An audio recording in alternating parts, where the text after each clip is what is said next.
You're tuning in to Why We're Here, honest conversations about companies worth joining, with Amit Matani, CEO of Wellfound. Hey everyone, I'm here with Sophia Goldberg, the co-founder and CEO of Ansa. Thanks for joining us, Sophia. Yeah, thanks so much for having me. So tell me a little bit about what Ansa does.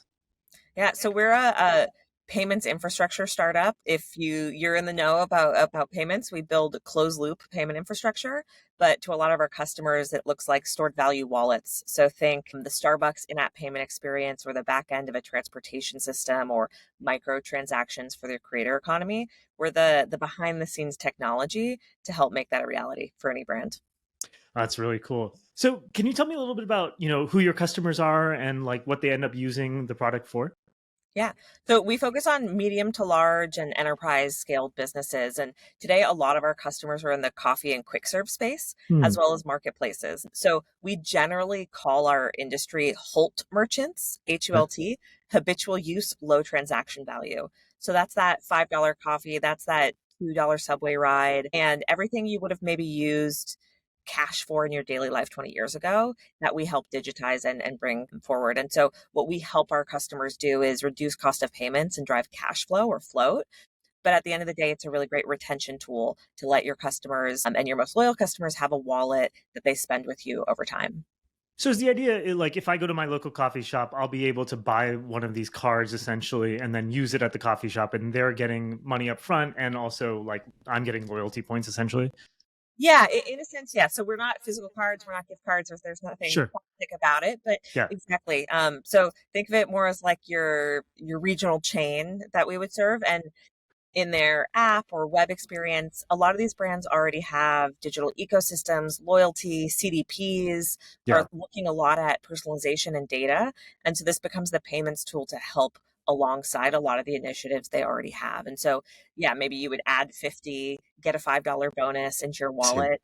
It helps drive that sunk cost fallacy with the consumer. Oh, I already have funds there. I think on TikTok, they call it girl math. But how do you create that stickiness, reduce churn, and also make sure that your most loyal customers don't also cost you the most? Right. Because for low dollar transactions, the cost of payments is really, really high because of fixed fees. I see. That makes sense.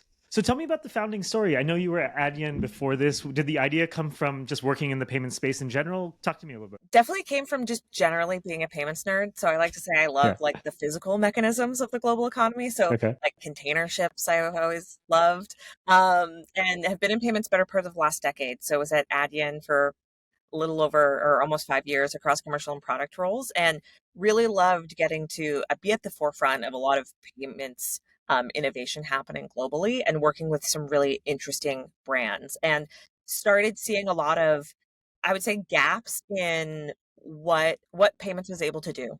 And so what we think about and what we talk about here a lot at Ansa is commerce has innovated hugely in the last decade, especially in the US, and payments have overwhelmingly stayed the same. And so we're not the payments platform for every company, but for the brands that we are useful for, we can be a huge powerhouse for them. And so it's really the right payment method, the right payment type or customer experience is where we come in. And the inspiration actually came during COVID with all the creator economy, like hubbub in like 2021, and trying to figure out, okay, what are the payment rails that really work for this? And not just aren't burdensome, but help it flourish. And saw a gap in the market for closed loop payment infrastructure that a platform or a brand could build flexible payment experiences on top of. Did you always want to be a founder, or was this kind of like this idea was so strong that you're like, oh, I have to go pursue it? I did not grow up thinking I was going to be a founder, probably until maybe a year before I started the company, or 6 months. I didn't think this was the path. I knew I wanted to go to an earlier stage company next after I left Adyen, but I didn't think it would be my own. It was really that this idea, I felt so passionately that it needed to exist and knew how we could build it, and knew that there were so many different applications for it that it just kind of bothered me that it wasn't out there. And at the time I was getting ready to create the company, I also wrote a book called The Field Guide to Global Payments. And so kind of had these two passion projects on the side, and realized I think I need to go focus on these, finish the book, and actually make Ansa a reality. Where do you find the time? What's the secret? How are you able to write a book, start a company, work at a previous job before that? Like, Yeah. Do you have like some special power here? There's a lot of hours in the day. I sleep really well. I think it was COVID, so Fair. I was used to traveling, being on the road for work all the time, Mm, and all of a sudden I was at a standstill in my apartment solo, which I think that helped, and just had a lot of energy to put different places, and so found all kinds of different passions, and um, realized I love writing about payments and talking about payments. Started having a lot of reflection time about the industry and gaps and what I was hearing from customers and yeah. reading about online. And then I think like as the adage goes, you can just do things. And especially being in San Francisco, it's like a very empowering community of people just egging you on to go do the thing. Yeah. Tell me a little bit about the vision. So you all are successful in the next 5 years. What does the company look like? What have you accomplished? Yeah, so we talk about success, especially for the next 5 years, as ubiquity in the wallets of everyday Americans in the US. And for us, that looks like 3 to 5 wallets for every American. A lot of people we talk to or brands we talk to about this are like, but customers aren't going to want 20 balances. And it's like, definitely, that's not what we're talking about here. It's your favorite coffee shop, maybe your movie theater, maybe your laundromat, maybe one or two other parts of your daily or weekly life. You'll have this balance. But across the population of the US, we'll get a really interesting insight into spending behavior and be these new rails for commerce to be really, really smooth for these brands. And so that's, really what success looks like for us. And then towing into international. A lot of the large brands we're starting to work with are in dozens of countries. And so we're regulated, we help move money. And, international expansion isn't easy, but I think especially in the next 3 to 5 years, it's like, okay, how can we be the sole partner for this infrastructure and money movement wherever our customers have customers? What about the milestones? Like, what are the checkpoints, maybe obstacles, proof points along the way to achieve this vision? Yeah, I mean, I think everyone talks about getting that first design partner or first customer. That was a big one. And the first few customers and finding those customers that so believed in the vision, and making sure that even if they were a little small or a little less core to what we thought our core customer profile was, we spent time with them. And so I think the every time a customer has brought us an idea that we realize is a really good idea, it's really exciting. So like those are some of the proof points, is that our product grows with our customers and they're using it. And then the next set of proof points was when our customers started bringing us new customers. And so getting those first few referral brands was really, really exciting. I think, kind of next wave for us is like, we talk a lot about, total processed volume, and we have like some internal metrics we're gunning for that will be really exciting, that will put us on the map as, processing a major amount of volume. And so, there's a mix of like getting those name brands. Like I really care about like getting Taco Bell or Chipotle or McDonald's. So those will be, like crowning moments for us as a team. But there's a lot along the way as well that we're really proud of. For these like massive multinational brands like Taco Bell and stuff, like what does the sales cycle look like for something like that? I'm sure I don't even know where you would start.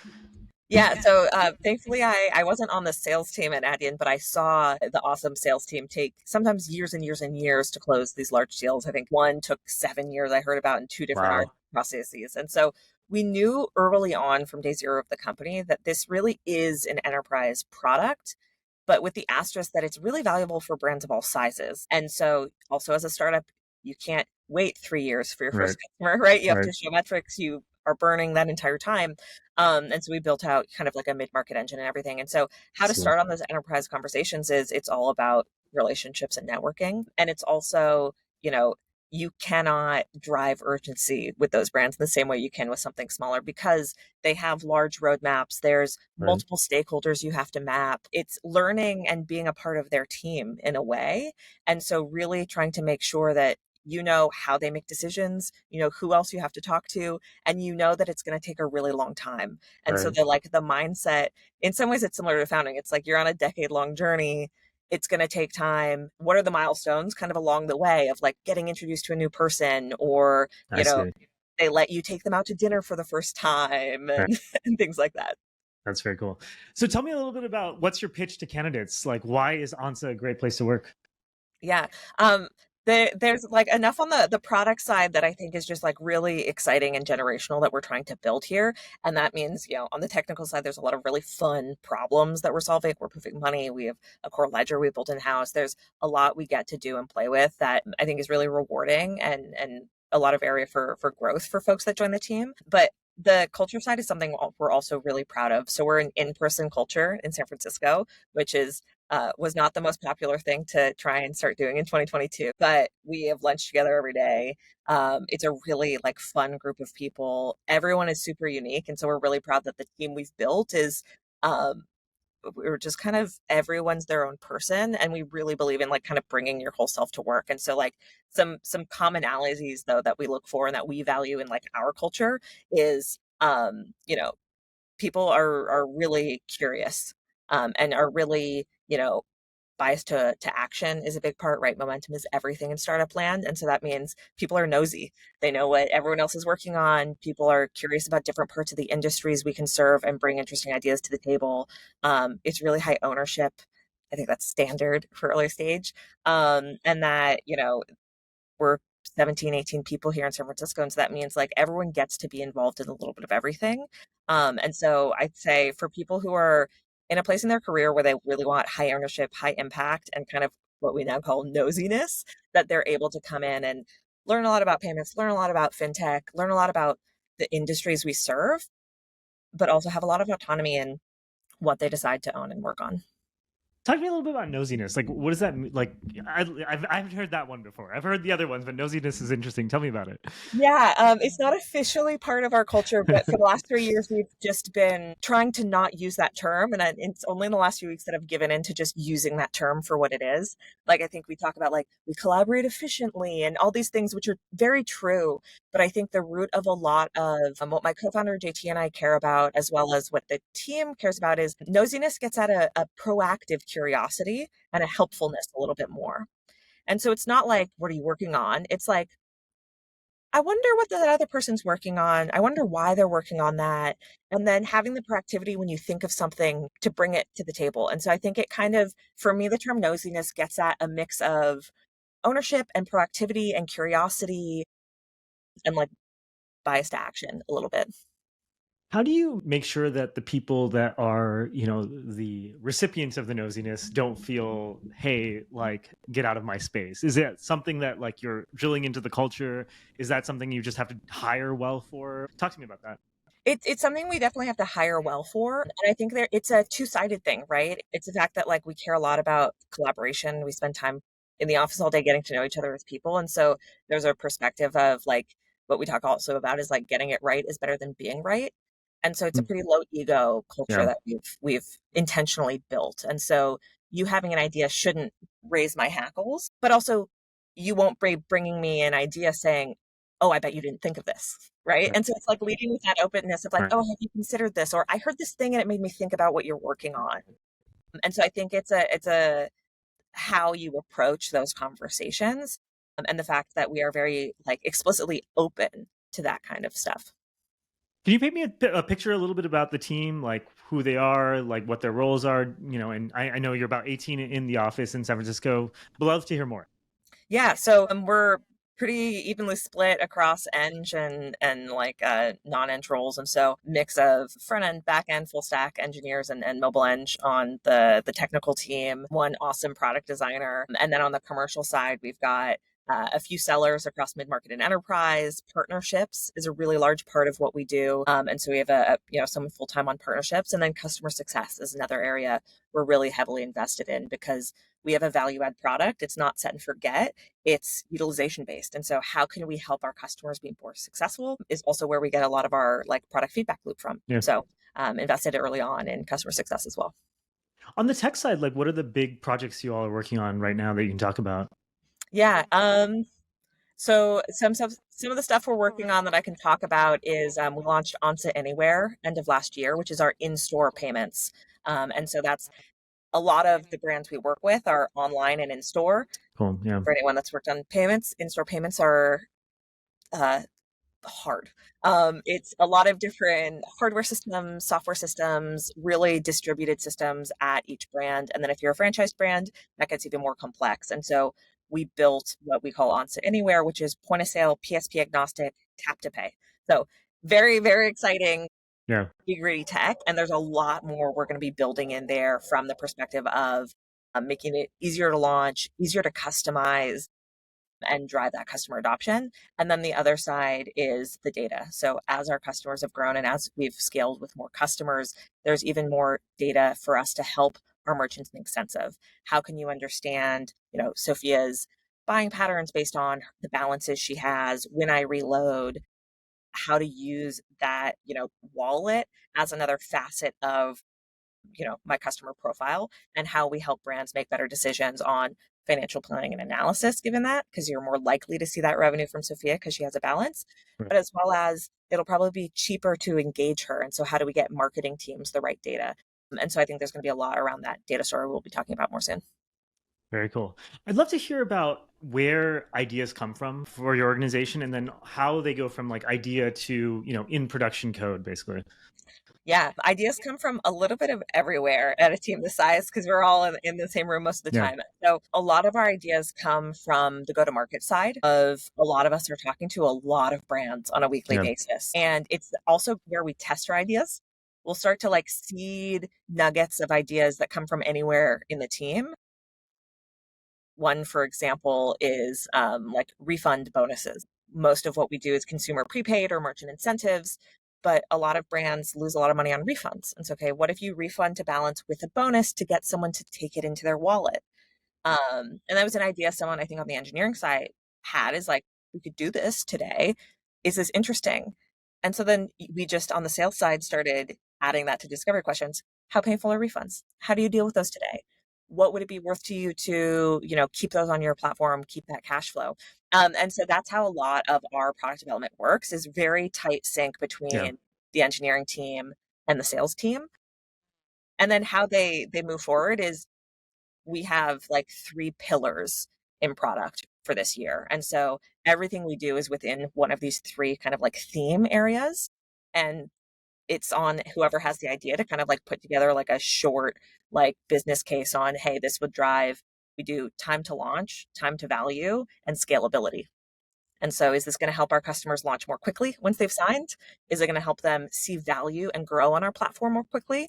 Or is it going to help us be able to move more quickly as an organization and scale with our growth? And so, and they kind of just like enter the ether of the team. And then, we don't have any full-time product people right now. So it's very much we get together and talk through, okay, like what are the things on the docket? What do we have? I call it a dance card a lot, but like what room do we have on our dance card for the quarter? What things do we want to fund? And we talk also really openly about things we choose not to do. So I've started doing that a lot with our like weekly stand-ups with the team of like, hey, this was a great idea from this person. We're not doing it for XYZ reasons. We might pick it up in the future. And here's why. Yeah.